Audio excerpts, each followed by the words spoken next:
목사가 이런 얘기를 해도 괜찮을지 모르겠는데 싫어하는 게 좀 있어요. 싫어하는 사람도 조금 있고요. 긴장하시는 것 같은데 교인들을 싫어하면 되겠습니까? 그런 건 아니고 제가 성경에 나오는 사람들 중에 개인적으로 좋아하지 않는 사람이 누구냐면 솔로몬입니다. 좋아하지 않을 뿐만 아니라 매우 싫어해요. 근데 제가 처음부터 그런 건 아니었고요. 처음에는 저도 솔로몬을 참 좋아했습니다. 얼마나 위대한 왕입니까? 성전을 건축하고 이스라엘을 가장 부강하게 만들었던 그런 위대한 왕인데 왜 존경하고 좋아하지 않겠습니까? 저도 엄청 좋아했어요. 저도 어렸을 때 하나님 저에게도 솔로몬 같은 지혜를 주시옵소서. 기도할 때 그랬잖아요. 주시옵소서 이렇게 해가지고 하는 기도. 열심히 그렇게 간절히 기도를 했었습니다. 근데 조금씩 철이 들고 난 다음에 제가 더 이상 그런 기도를 못하겠더라고요. 양심의 가책이 막 와서 제가 솔로몬이라는 그 인간을 알아가면 알아갈수록 그렇게 기도가 안 되는 거예요. 제일 먼저 충격을 받았던 게 어떤 거였냐면 몇 장 앞에 있어요. 열왕기상 4장 22절 23절 한번 찾아보실까요? 열왕기상 4장 22절과 23절 말씀 같이 한번 읽어볼게요. 열왕기상 4장 22절 23절 시작. 솔로몬의 하루의 음식물은 가는 밀가루가 30고루요 굵은 밀가루가 60고루요 살찐 소가 10마리요 초장의 소가 20마리요 양이 100마리이며 그 외에 숫사슴과 노루와 암사슴과 살찐 새들이었더라. 성서학자들에 의하면요, 여기 나와 있는 밀가루 있죠? 가는 밀가루가 30고루, 굵은 밀가루가 60고루, 전체 90고루거든요. 이게 얼마나 많은 양이냐면 이 밀가루로 빵을 만들면 한 14,000명 정도가 먹을 수 있는 빵을 만들 수가 있대요. 14,000명 정도. 그 다음에 고기를 한번 따져서 고기. 소가 합쳐서 몇 마리예요? 살찐 소 10마리, 초장이 있는 소가 20마리니까 합쳐서 30마리. 소 한 마리 몇 명이 먹죠? 잘 모르겠는데 어쨌든 30마리. 양은 100마리. 사슴, 노루, 뭐가 부족해서 3가지 잡은 거예요. 이게 총 모두 평생 먹은 게 아니라 뭐예요? 하루 음식물이었더라. 참 제가 이 말씀을 보면서 기가 차서 말이 안 나오더라고요. 아니 솔로몬의 위는 뭐 얼마나 크길래 이 많은 거를 다, 물론 혼자 먹은 건 아니에요. 이 궁궐에서 먹은 거예요. 왕실을 지탱하기 위해서 이렇게 하루에 엄청나게 많은 음식물이 필요했다는 거죠. 또 솔로몬에 대한 유명한 거 다 아시죠? 11장 3절 말씀 찾아보실까요?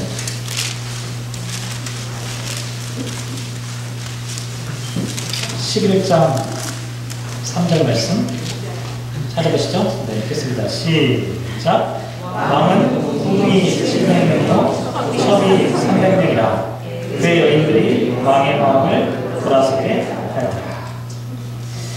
합쳐서 몇 명이에요? 1000명이에요. 1000명. 저는 아내가 한 명만 있어도 쉽지 않은데 1000명. 그 뭐 솔로몬이 대단하다는 얘기가 아니라 바로 위에 11장 2절 말씀 보면 뭐라고 나와 있냐면 솔로몬이 그들을 사랑하였다. 다 사랑했대요. 말이 돼요? 근데 문제는 거기에 있는 게 아니에요. 이 사람이 뭐 카사던 것처럼 이렇게 막 바람기가 많다. 이게 솔로몬이 나쁘다 좋다 이게 아니라 중요한 건 뭐냐면 이 여자들이 대부분 어디서 왔냐면 외국에서 왔어요. 외국의 공주들이에요, 사실은. 외국에 있는 이 사람들과 결혼을 하게 된 거예요. 왜 결혼했냐면 이게 정략 결혼이에요. 주변에 있는 나라들과 평화를 유지하면서 무역을 하기 위해서 솔로몬은 끊임없이 정략 결혼을 했던 거예요. 솔로몬은 지혜가 많았던 왕이었어요. 어떻게 하면 이스라엘을 부강하게 만들 수 있을까? 주변에 있는 나라들과 정치적으로 안정시켜야겠다라고 하는 생각을 먼저 했던 거예요. 그래가지고 정략 결혼을 한 거예요. 그러면서 어떻게 했냐면 이 결혼 관계를 통해서 다 주변에 있는 나라들과 무역을 하기 시작합니다. 그래서 이 이스라엘이 솔로몬 왕 때 엄청나게 부강하게 되었던 거죠. 여기까지는 괜찮아요. 그 정도면 뭐 훌륭한 왕이라고 할 수가 있죠. 그런데 문제는 뭐냐면 신앙적으로 문제예요. 이 여자들이 들어올 때 여자들만 들어온 게 아니에요. 뭐가 같이 따라서 왔냐면 그 여자들이 자기 나라에서 섬기던 우상들이 같이 들어온 거예요. 우상만 들어온 게 아니라 우상을 섬기는 제사장도 같이 데리고 들어온 거예요. 결혼시켜가지고 들어오는데 달랑 공주 한 사람만 보내겠어요? 그렇지 않죠. 거기에 딸린 수많은 사람들을 같이 보냈는데 그 사람들이 누구였냐면 전부 다 우상을 섬기는 사람들이다. 아주 극심한 우상 숭배가 일어나게 되었던 결정적인 계기가 이 솔로몬의 정략 결혼으로부터 시작이 된다는 거죠. 나중에요, 솔로몬이 이렇게 되니까 솔로몬이 죽고 난 다음에 그의 아들이 누구니까 르호보암이잖아요. 르호보암이 왕이 되었을 때 백성들이 대표를 뽑아가지고 르호보암에게 막 보내요. 그러면서 뭐라고 얘기하냐면 열왕기상 12장 4절 말씀에 보면 왕의 아버지가 우리의 멍에를 무겁게 하였으나 왕은 이제 왕의 아버지가 우리에게 시킨 고역과 매운 무거운 멍에를 가볍게 하소서. 그리하시면 우리가 왕을 섬기겠나이다. 아까 말씀드렸죠? 한 끼 하루 식사하는데 14,000명분의 밀가루를 대려면 백성들이 어떻게 되겠어요? 등골이 빠지잖아요. 얼마나 힘들었겠어요. 주변에 있는 나라들과 정략 결혼을 해야 되니까 그 왕실을 지탱하기 위해서 얼마나 많은 세금을 거뒀겠어요. 백성들이 힘들어서 못 살겠던 거예요. 그래서 솔로몬이 죽은 다음에 르호보암이 왕이 되었을 때 제발 우리를 좀 편하게 좀 해달라, 이런 요청을 르호보암에게 하게 되었다는 거죠. 르호보암이 이와 같은 백성들의 이야기를 좀 잘 들었으면 좋았는데 어떻게 해요? 노인들의, 어르신들의 말을 듣지 않고 젊은 자기 또래의 젊은 사람들의 이야기를 들으면서 나는 아버지보다 더 가혹하게 할 것이다 라고 하는 얘기를 하게 되잖아요. 그러니 결국 어떻게 됩니까? 나라가 쪼개지는 거예요. 그래서 북이스라엘과 남유다로 쪼개지게 됩니다. 이렇게 갈라진 이유는요, 결정적인 이유가 솔로몬에게 있어요. 솔로몬이 그렇게 혹독한 정치를 하지 않았다면 나라가 이렇게 갈라지지 않았을 거라는 거죠. 그래서 저는 개인적으로는 솔로몬을 생각하면 이스라엘을 망친 가장 대표적인 왕이 아닐까, 저는 개인적으로 그렇게 생각을 해요. 여러분에게 너무 나쁜 선입관을 막 제가 주입하는 것 같아서 좀 죄송한데, 그래서 솔로몬, 그 다음부터는요, 솔로몬의 솔자도 싫은 거예요. 그런데 이렇게 제가 솔로몬을 싫어하지만 솔로몬은 그래도 위대한 왕이었어요. 솔로몬은 뛰어난 통찰력이 있었던 왕이었어요. 오늘 본문을 보면 그걸 보여줘요. 오늘 본문에 나와 있는 이야기는요, 제가 참 솔로몬을 그렇게 미워하고 싫어하지만 그래도 솔로몬을 버릴 수 없는 그 어떤 이유를 이 본문 가운데서 담고 있어요. 오늘 본문 말씀은 구약 성경 가운데서 가장 중요한 말씀을 꼽으라고 하면 꼽을 수 있는 그런 말씀이에요. 구약 전체 가운데 야, 이 말씀은 좀 보존했으면 좋겠다, 그렇게 할 수 있는 말씀 한 말씀만 골라라, 그러면 이 말씀을 고를 수 있는 그런 말씀이라고 하는 거죠. 더군다나 솔로몬이 했던 이 기도는요, 모든 시대를 통틀어서 성전에 대해서 가장 명쾌하게 밝혀주고 있는 그와 같은 말씀이기도 해요. 성전이 과연 무엇일까? 하나님께 예배하고 하나님께 제사 드리는 그 성전의 가장 핵심적인 기능이 무엇일까를 제대로 짚어낸 그와 같은 말씀이라고 할 수가 있다는 거죠. 그래서 저와 여러분이 오늘 이 말씀을 함께 생각해 보면서 구약 성경 가운데 가장 위대한 한 말씀, 이 솔로몬의 이 기도문에 담겨져 있는 성전에 대한 기도를 함께 한번 생각을 해보려고 합니다. 오늘 본문이 열왕기상 8장인데요. 조금 흐름을 제가 좀 이렇게 좀 잡아드리면 뭐냐면 6장과 7장 앞부분에 보면 어떤 이야기가 나오냐면 솔로몬이 성전을 건축하는 그런 과정들이 좀 나와요. 그래서 어떻게 해요? 필요한 목재와 석재와 일꾼과 기술자 뭐 이런 여러 가지를 다 준비해가지고 성전을 막 진행을 해요. 성전 건축을 막 진행을 해요.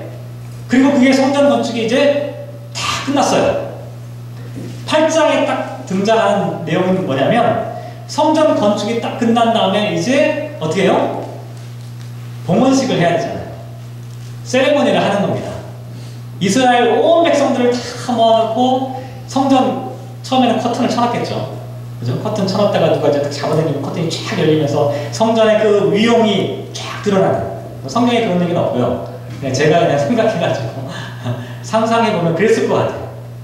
그러면서 뭐 옆에서 막 뭐 이렇게 군합대는 없겠죠. 뭐 음악을 막 두드리면 막 이렇게 뭐 사람들이 다 오는데 그 사이를 쫙 갈라지면서 8장에 등장한 첫 부분이 뭐냐면 하나님의 언약궤가 쫙 들어오는 거예요.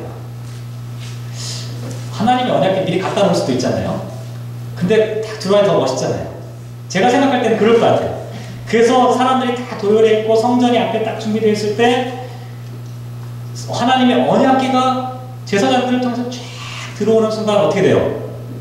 앉아 있을 수가 없겠죠.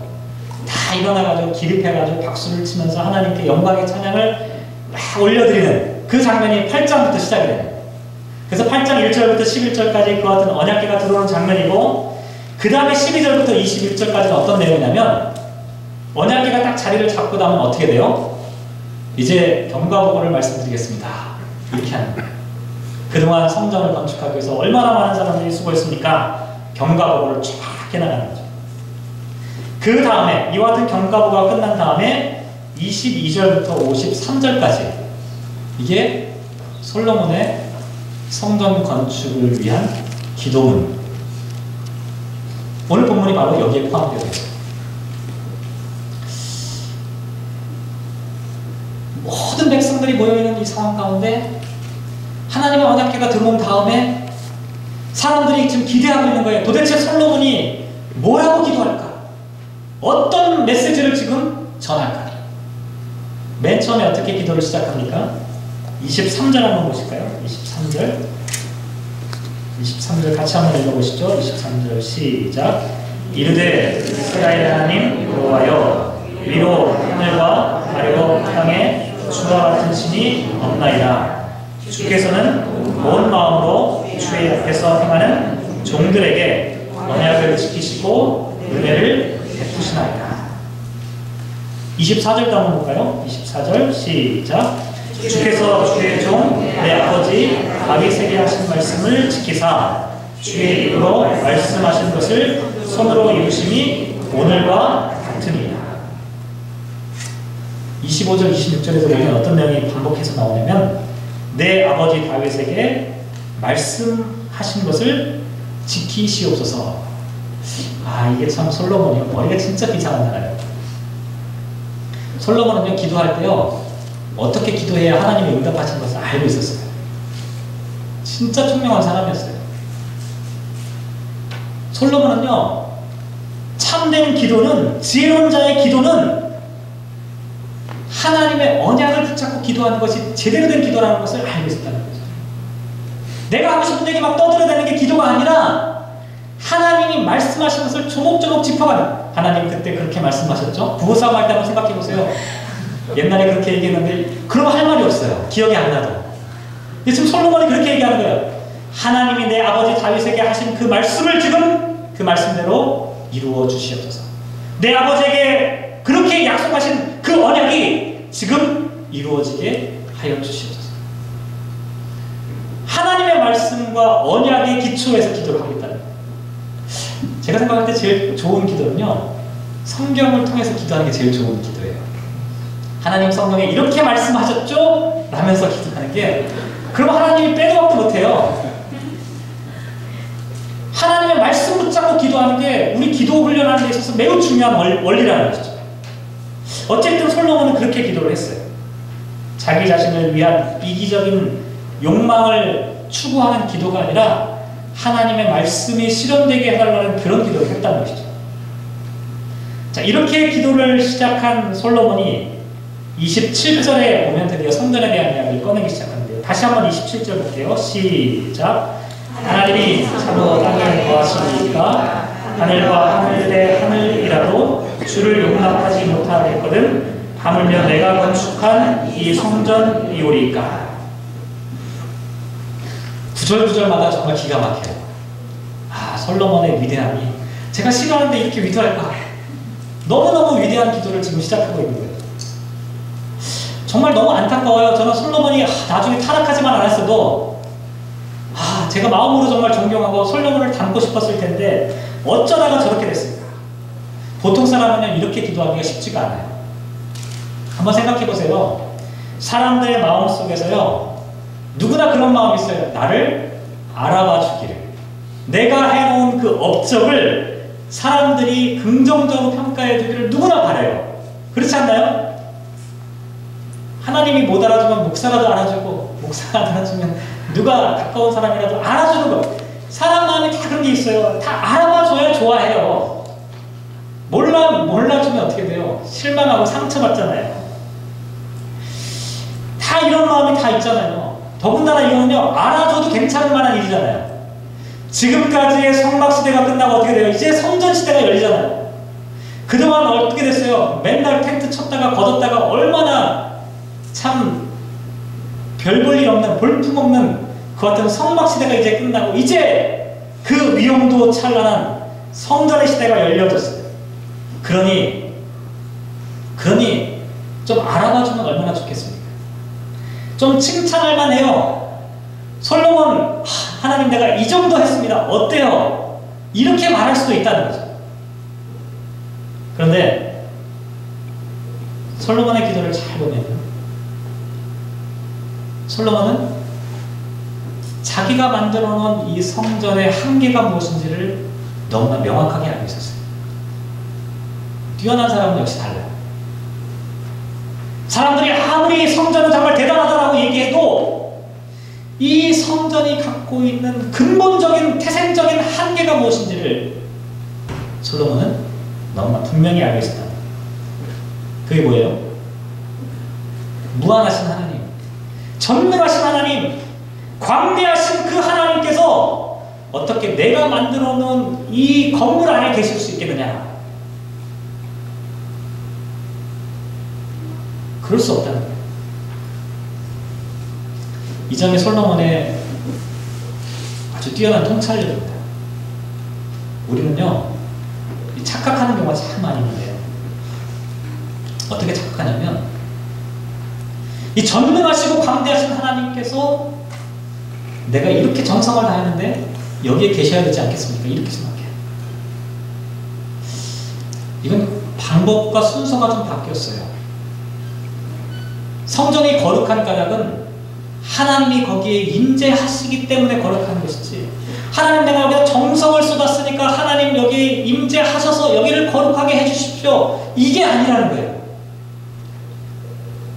지금 이 자리는요, 하나님께서 임재하지 않으시면 아무리 화려한 스테인드 글라스를 만들어놔도 이곳은 거룩한 곳이 될 수가 없어요.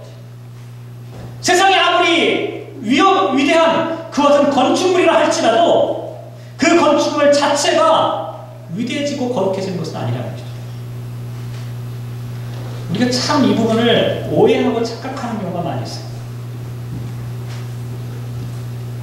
하나님을 내 틀 안에 가두는 거예요.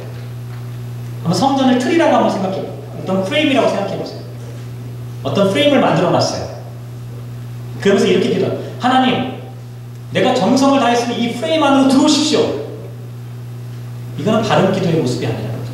그런데 솔로몬은 그 모습을 정확하게 알고 있어요. 하나님은 내가 만들어 놓은 이 프레임 안에 가두어지지 않는 분이다. 하나님이 어떤 분이냐? 하나님은 위대하시고 전능하신 하나님인데 그 위대하신 하나님이 어떻게 요 안에 갇힐 수 있겠느냐라고 하는 그 사실을 알고 있었다는 거예요. 그런 의미에서 우리가 이 성전에 대한 이야기를 생각해 볼 때요, 잘 생각해 봤으면 좋겠는데요. 하나님을 가두어주지 마세요. 하나님을 내가 인식하고 이해하는 틀 가운데 하나님을 묶어두려고 생각하지 말아야 된다는 거죠. 하나님은 우리 인간을 초월하신 하나님이에요. 전능하신 하나님이에요. 내가 이해하는 것만 하나님이 아니라는 거예요. 하나님의 전능하심을 인정하고 고백하는 것. 그래야 우리가 그 하나님 앞에 겸손하게 설 수가 있다는 거죠. 2013년 우리 교회 주제 말씀이 뭐냐면 그 너비와 길이와 높이와 깊이가 어떠함을 깨달아 하나님의 모든 충만하신 것으로 너희에게 충만하게 하시기를 구한다 라고 하는 기도예요. 우리는 보통 어떻게 생각하냐면 내가 좀 충만해졌으면 좋겠다. 이것저것 내 안에 채워넣어야 돼요. 이것저것 채워넣으면 충만하게 됩니다. 아무리 채워보세요. 충만해지나 배만 불러지죠. 진짜 충만은 뭐냐면 모든 것으로 가득 차 있으신 그 전능하신 하나님을 내 안에 모시는 것이 이것이 진짜 충만이라는 거예요. 내 안에 하나님을 가둬놓고 하나님이 묶여지는 것이 아니라 하나님의 그 충만하심이 우리를 지배하고 통치하고 다스리도록 하시는 거예요.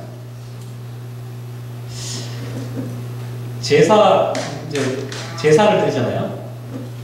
제사를 탁 차려놓고 음식을 해놓고 하는 유교에서 제사를 귀신이 와서 좀 그 음식을 좀 드십시오 이런 거잖아요. 우리 신앙생활을 그렇게 해서는 안 된다. 내가 밥 차려놨으니까 하나님 오셔서 드셔야 됩니다. 이게 아니라는 거예요. 우리의 신앙생활은 하나님을 그렇게 초라한 분으로 만드는 게 아니에요. 우리는 하나님의 초월적이고 우주적인 하나님이라고 하는 사실들을 먼저 기억할 필요가 있어요. 그 앞에 설 때 우리가 두려움과 떨림으로 서야 되는 거죠. 하나님 이 정도로 될까? 하나님이 오셔도 됩니다가 아니라는 거예요. 아무리 우리가 이 세상에 아름다운 것들을 만들어 보세요. 불가능합니다. 하나님을 잡을 수가 있어요. 하나님을 만족시킬 수가 있습니까? 불가능해요. 우리는 먼저 하나님 앞에 우리는 부족하고 연약한 그릇입니다라고 고백할 수밖에 없다. 지금 솔로몬은 이와 같은 사실들을 정직하게 깨닫고 고백하고 있어요. 그래서 이렇게 기도하는 하나님, 참으로 하나님께서 이 땅에 거하시겠습니까? 하늘과 하늘들의 하늘이라도 하나님을 용납하지 못하는데 내가 건축한 이 성전 안에 하나님이 머물러 계실 수가 있겠습니까? 그렇지 않다는 사실을 먼저 솔로몬은 겸손하게 고백하고 있다. 그런데요, 궁금한 거는 아니 하나님이 거기에 머물러 계시지도 못하고 하나님께서 그 성전 가운데 가두어지지도 않는데 왜 성전을 만들었냐는 거예요. 이상하지 않나요?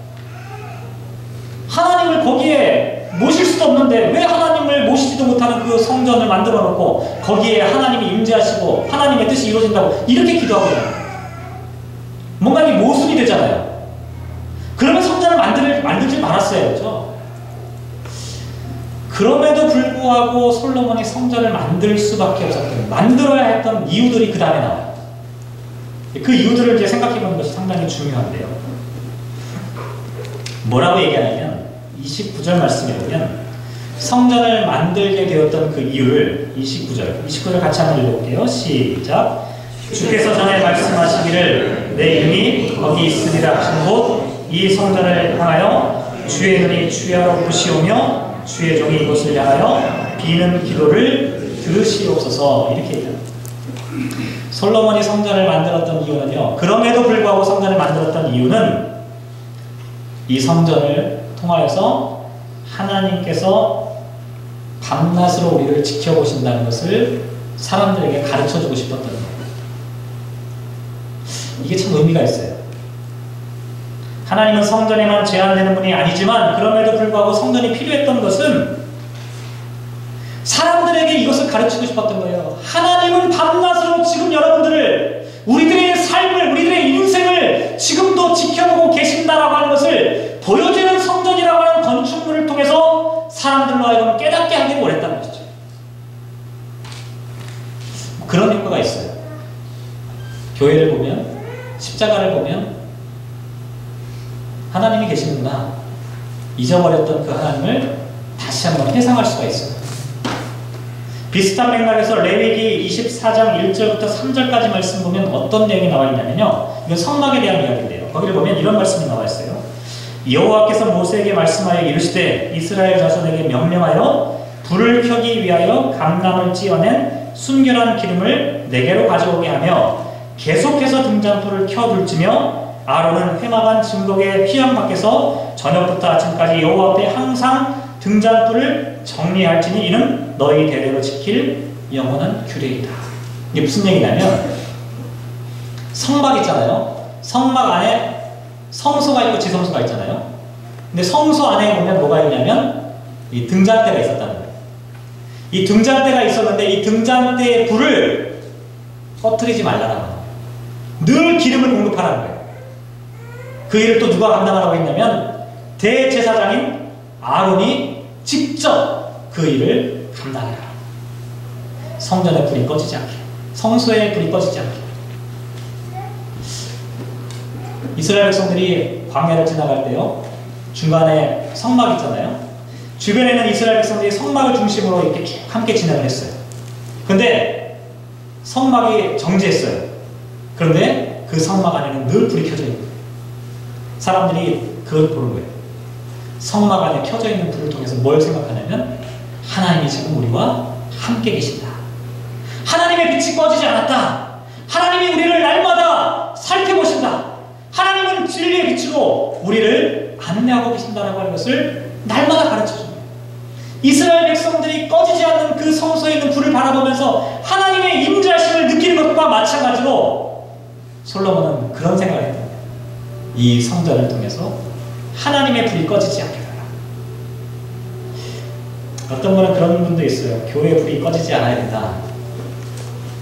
예전에 시골에 있을 때 그래서 늘 교회 십자가불을 켜놓기도 하고 교회 문을 열어놓기도 하고 이유가 거기에 있었어요. 성전에 불이 꺼지면 안 된다라고 하는 그런 마음들을 그렇게 생각을 했다는 거죠. 오늘날 이 시대에 성전에 불은 켜져 있습니까? 아니면 꺼져 있습니까? 한번 생각해 볼 필요가 있어요. 그 교회 불 켜져 있는 거하고 상관없어요. 나중에 제가 말씀드리겠지만 성전은 저와 여러분이에요. 성전의 불이 켜져 있느냐 꺼져 있느냐는 저와 여러분의 영혼 가운데 하나님의 말씀의 진리가 살아있느냐 죽어있느냐 라고 하는 것을 보면 알 수가 있어요. 이 시대를 밝혀야 되는 하나님의 성전의 불이 지금 이 시대를 비춰주는 그 불이 켜져 있는지 꺼져 있는지. 하나님의 불은 꺼지면 안 돼요. 성전의 불은 꺼지면 안 돼요. 솔로몬은 이와 같은 것들을 염두에 두고 성전을 세우고자 했던 거죠. 또 다른 이유가 있는데요. 더 중요한 이유가 이제 그 다음에 나옵니다. 솔로몬이 성전을 세우려고 했던 그 이유는 하나님을 만날 수 있는, 하나님과 소통할 수 있는 공간이 바로 성전이었기 때문이었어요. 무한하신 하나님이 유한한 인간과 만나는 그 접점, 그것이 바로 성전이라고 생각했던 것이죠. 그런데 하나님과 소통하는 그 과정에 대해서 오늘 본문을 자세히 보면 아주 독특하고도 중요한 말씀이 기록되어 있는데요. 30절부터 43절까지 하나님과 소통하는 방법이 쭉 나오는데 반복해서 등장하는 단어가 뭐냐면 하나님께서 들으신다라고 하는 거예요. 성전에서 제일 중요한 게 뭐냐면 무엇인가 말해지는 것이고 그 말해진 것을 하나님께서 들으신다라고 하는 거예요. 커뮤니케이션이에요. 하나님과 인간 사이의 커뮤니케이션이 이루어지는 것이 바로 성전이라는 것이죠. 한번 그 내용을 한번 살펴봤으면 좋겠는데 어떻게 커뮤니케이션이 되고 있느냐. 30절 한번 보세요. 30절. 자, 30절 같이 읽겠습니다. 시작. 주의 종과 주의 백성 이스라엘이 이곳을 향하여 기도할 때에 주는 그 간구함을 들으시되 주께서 계신 곳 하늘에서 들으시고 들으시사 사하여 주옵소서. 성전에서 커뮤니케이션이 어떻게 이루어지는지를 30절 말씀을 잘 한번 보세요. 간구함을 들으시되 주께서 계신 곳 하늘에서 들으시고 들으시사 사하여 주옵소서. 제가 그전에는 이렇게 이 말씀의 그 의미를 깊이 깨닫지 못했었는데 지난 한 주간 동안 이 말씀 묵상하면서 제 마음속에 막 이렇게 감격이 막 오는데 그렇구나. 이건 잘 모르시겠죠? 이거 얘기해드릴까 말까 막 감격이 물밀듯이 오는 거예요. 근데 여기에만 기록한 게 32절도 한번 보세요. 32절 앞에도 보면 주는 하늘에서 들으시고 행하시되 이렇게 나와 있고 34절도 보면 주는 하늘에서 들으시고 또 36절에도 나와요. 36절에도 주는 하늘에서 들으사 39절도 보세요. 39절도 보면 하늘에서 들으시고 사하시며 43절로 넘어가도 43절 주는 계신 곳 하늘에서 들으시고 45절 말씀도 주는 하늘에서 그들의 기도와 간구를 들으시고 그전에는 이 표현을 주목하지 못했었어요. 하늘에서 들으신다. 그냥 막 지나갔어요. 곰곰이 생각해봤어요. 성전을 만들어놨어요. 솔로몬은 성전의 가장 중요한 기능이 뭐냐? 하나님과 커뮤니케이션 하는 것이라고 말했는데요. 성전에서 하나님 앞에 기도하면 성전에서 하나님이 응답하셔야 되잖아요. 그렇지 않나요? 성전에서 하나님께 기도했어요. 땅에서 하나님께 기도했어요. 그러면 하나님이 땅에서 응답해야죠. 내가 필요한 게 이건데 하나님이 이걸 응답해 주셔야 응답이잖아요.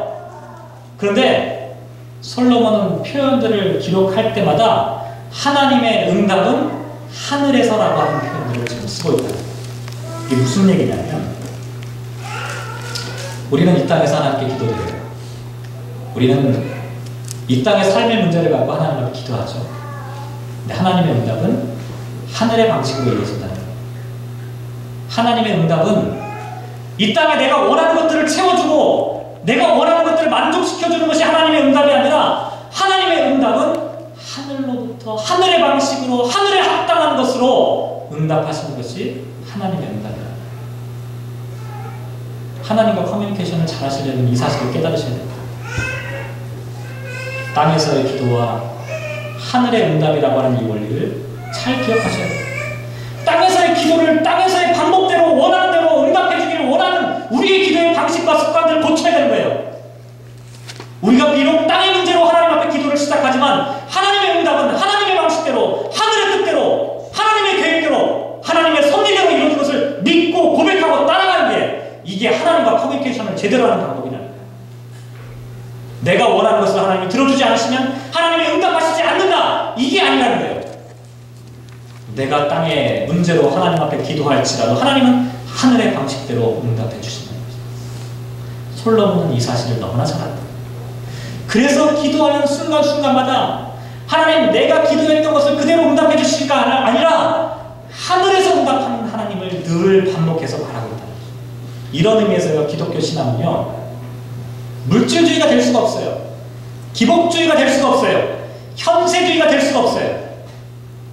땅의 문제를 땅의 문제 방식으로 해결받는 그 같은 신앙은요 기독교 신앙의 본질이 아니라 우리의 신앙은 땅의 문제가 하늘의 방식으로 응답되기를 소망합니다. 성전은 바로 이와 같은 곳이라는 것이죠. 이 땅에 있는 사람들이 땅의 문제를 가지고 주님 앞에 나와서 하나님의 응답, 하늘의 응답을 듣고 다시 나가 하나님의 방식을 적용하며 살아가기를 소망한다. 이게 성전의 본래 모습이다. 솔로몬은 이 사실을 알았다. 또 성전이 필요했던 까닭이 어디에 있습니까? 31절, 32절 보세요. 31절, 32절. 같이 한번 읽어보죠. 시작. 만일 어떤 사람이 그 이웃에게 범죄하고 맹세시킴을 받고 그가 와서 이 성전에 있는 주의 제단 앞에서 맹세하거든 주는 하늘에서 들으시고 행하시되 주의 종들을 심판하사 악한 자의 죄를 정하여 그 행위대로 그 머리에 돌리시고 공의로운 자를 의롭다 하사 그의 의로운 바대로 갚으시옵소서. 이건 지금 어떤 상황이냐면요 재판을 하는데요 증인이 없어요. 증거가 없어요. 판결을 내릴 수가 없는 상황이 되었어요. 그때 최후로 어떻게 하냐면 그 사람들을 하나님의 번제단 앞으로 데리고 그래서 하나님의 이름으로 맹세하게 하는 율법에 나와 있는 내용이거든요. 하나님 앞에 맹세하는 겁니다. 그러면 그 맹세를 하나님 앞에서 맹세한 것이기 때문에 하나님이 판단하신다고 믿었던 거예요. 성전은요 하나님의 공의로운 판단을 믿는 것이에요. 참 요새 안타까운 게 교회에서 분쟁이 나면 어떻게 돼요? 세상 걱정을 가지고 나가지고 세상 걱정에서 판결하는 이제 순복해요. 너무너무 안타까운 일이에요. 하나님의 임재 앞에서, 하나님의 뜻 앞에서, 하나님의 공의로운 판단 앞에서, 하나님 앞에서 우리가 그 판단과 결정을 순복하는 것. 솔로몬이 원했던 성전은 바로 그런 것이었어요.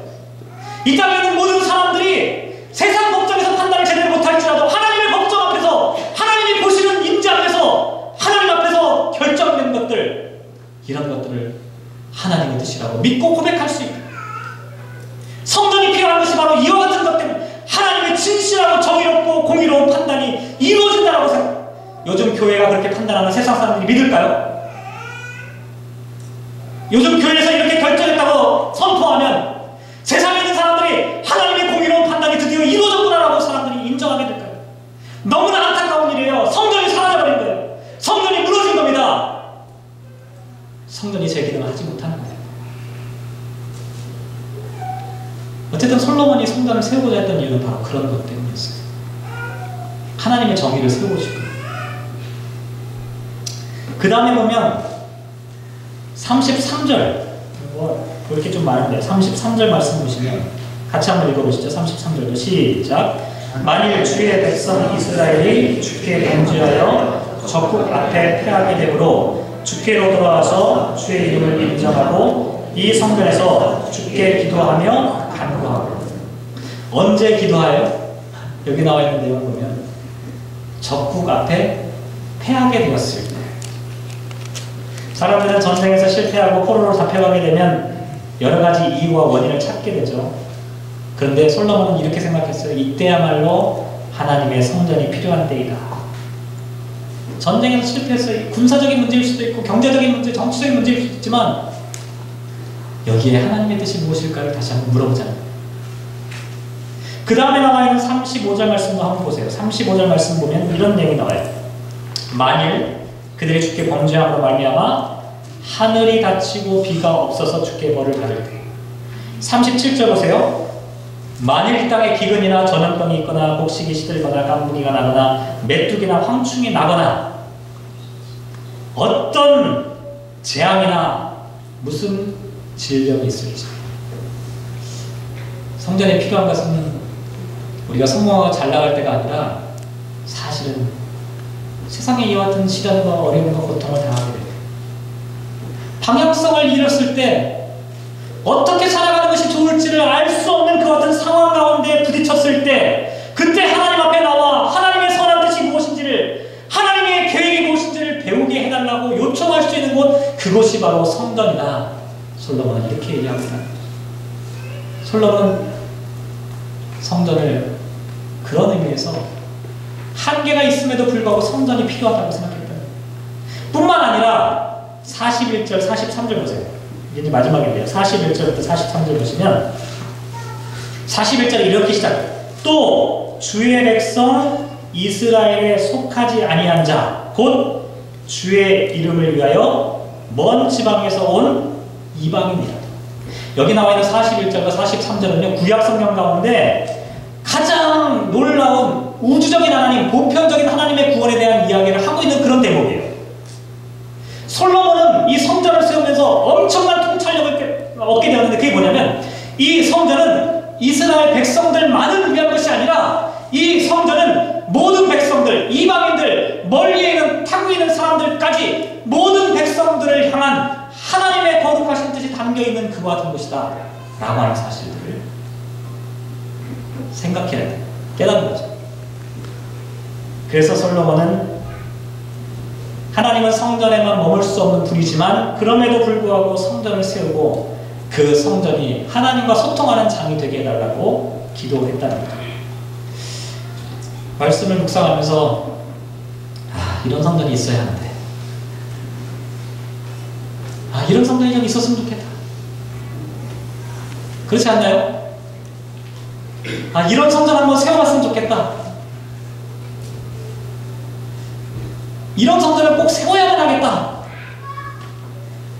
주님께서 주야로 지켜보시는 그 성전, 하늘에서 들으시고 하늘에 응답을 주시는 그와 같은 성전, 진실한 공의로운 판단을 내려주시는 그와 같은 성전, 전쟁에서 실패하고 질병이나 여러 가지 상처받은 영혼들이 하나님 앞에 다시 치유와 회복을 얻을 수 있는 그와 같은 성전, 그와 같은 성전이 꼭 있어야 되지 않을까?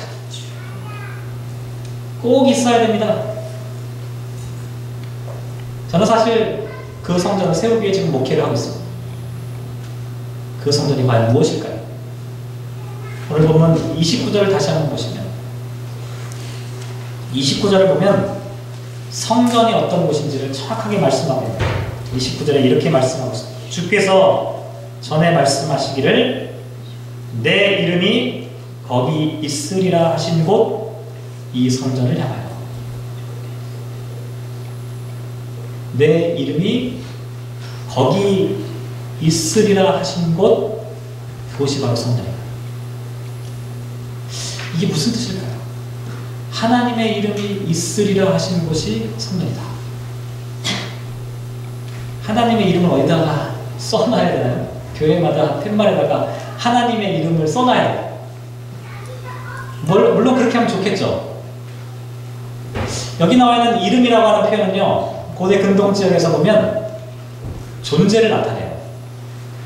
왕이 자기가 직접 가지 않고 이름표를 써서 보내요. 그럼 어떻게 돼요?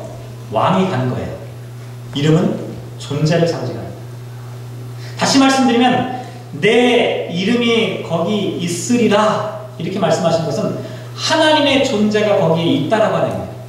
근데 그 다음에 나오는 동사가 더 중요해요. 있으리라가 도대체 뭐예요? 있을 것이다? 제가 그래서 궁금해서 이 단어를 한번 찾아봤어요. 이 단어를 찾아보니까 있으리라고 하는 이 동사가 하야라고 하는 동사를 쓰고 있는데 영어로 번역하면 become의 의미를 갖고 있다. 그래서 그 용례를 찾아보니까 이렇게 되어 있어요. 일어나다, 발생하다, 무엇이 되다. 이게 도대체 뭘까요? 하나님의 존재가, 하나님이 일어난다, 하나님이 발생한다, 하나님이 되어간다. 다시 말씀드리면 성전은 하나님의 이름이 되어가는 곳, 하나님의 이름이 발생하고 또 생겨나는 곳, 그곳이 성전이라는 거예요. 이게 너무나 중요한 내용입니다. 솔로몬은 지금 외형적인 건물로서의 성전을 만들어 놓았지만 이것을 성전이라고 얘기하는 것이 아니라 진짜 성전은 뭐냐면 하나님이 되어가는 것이 성전이다 이렇게 얘기하거든요. 하나님이 되어가는 것. 그러면 하나님이 되어간다는 것이 도대체 무엇이냐? 제가 지난 주일날 삼위일체주의잖아요. 삼위일체에 대해서 이렇게 설명드렸어요. 삼위일체를 가장 잘 이해할 수 있는 방법은 댄스를 하는 걸 생각하면 된다. 성부 하나님과 성자 예수님과 성령 하나님께서 손을 붙잡고 원을 그리며 함께 춤을 추고 있는 그 춤은 뭐예요? 구원과 하나님 나라라고 하는 춤을 추고 있는, 하나님의 역사라고 하는 그 춤을 추고 계십니다. 근데 그 성령 하나님의 자리에 누가 있다고 말씀드렸냐면 저와 여러분이 있다고 말씀드렸어요. 하나님의 성령을 가슴속에 품은, 성령 강림절 사건을 통해서 하나님의 성령이 임재하고 있는 그 사람 한 사람이 바로 성령 하나님 그 자리에 있다라고 말씀드렸어요. 성부 하나님, 성자 예수님, 그리고 성령님을 모신 성도가 손을 붙잡고 춤을 추는 것, 삼위일체의 모습이라고 말씀을 드렸어요. 내 이름이 거기 있으리라 하신 곳, 그것이 성전인데 그것은 뭡니까? 바로 하나님과 성자 예수님과 함께 손을 붙잡고 춤을 추고 있는 그 성도, 성령 하나님께서 그 자리에 임재하셔서 하나님으로 되어가고 있는 그 사람을 나타내고 있다는 거예요. 다시 말씀드리면 저와 여러분의 마음 가운데 성령 하나님을 모시게 되면 그 성령 하나님께서 저와 여러분을 하나님의 성전이 되도록 만들어가고 계신다는 거예요. 저는 무수하게 많은 성전을 세우고 있는 사람입니다. 평생 동안 건물로서의 성전을 세우지 못할지 몰라도 이 땅 가운데 하나님의 성전이 세워지기를 소망하며 살아가는 그와 같은 사람입니다. 하나님의 성전이 지금 세워지고 있는 거예요. 하나님의 성령의 사람들이 세워지는 그 순간에 하나님의 성전이 지금 세워지고 있다는 거예요. 그 성전을 통해 무슨 역사가 일어나게 됩니까? 그 성전을 통해서 하나님과 소통하는 역사가 드러납니다.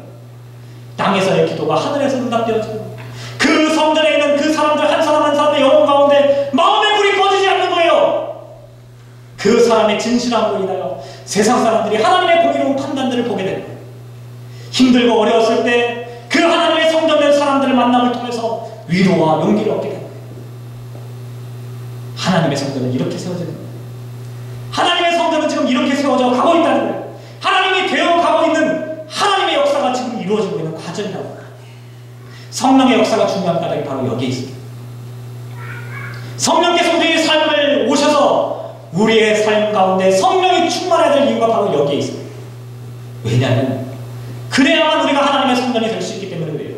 그래야만 우리가 하나님의 성전으로 살아갈 수 있기 때문에 그래요. 사랑하는 성도 여러분, 성령 강림절은 두 번째 주입니다. 성령께서 이 땅 가운데 임재하신 이후에 저와 여러분이 성전이 되어가는 그와 같은 기간을 우리가 살아가고 있습니다.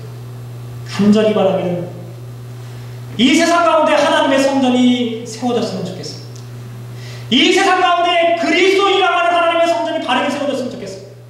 그래서 이 세상 가운데 하나님의 임재하심을 보여줄 수 있는 하나님의 그와 같은 역사가 이 세상에 있는 사람들에게 보여지고 이 세상을 구원할 수 있는 하나님의 성전의 역사가 이 세상 가운데 나타났으면 좋겠습니다.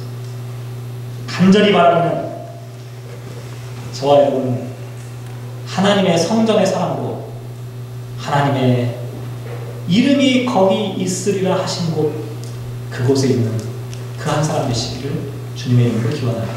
기도하겠습니다.